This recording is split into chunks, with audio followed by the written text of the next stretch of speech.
Hello বন্ধুরা, এখন আমি এসেছি টাউনশিপ হলদি নদীতে। আর আমরা এসেছি এখন গঙ্গাতে স্নান করব, যেহেতু আজকে রয়েছে পৌষ সংক্রান্তি, সাথে মকর সংক্রান্তি। আর আজকে কিন্তু শর্তিলাও একাদশী। তো চলো এখন আমরা যাব হলদি নদীতে। মকর সংক্রান্তিতে গঙ্গা স্নানের মাহাত্ম্য অপরিসীম। গঙ্গা স্নান করলে সমস্ত পাপ ধুয়ে যায়।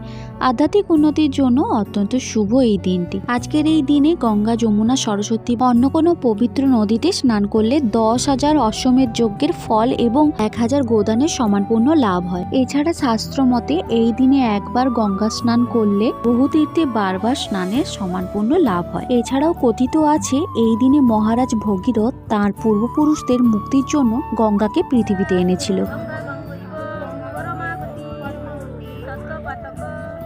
আমাদের গঙ্গা স্নান কমপ্লিট হয়ে গেছে। এত দারুণ মজা করেছি, সত্যি বলছি। প্রচুর ভক্ত হয়েছে এখানে।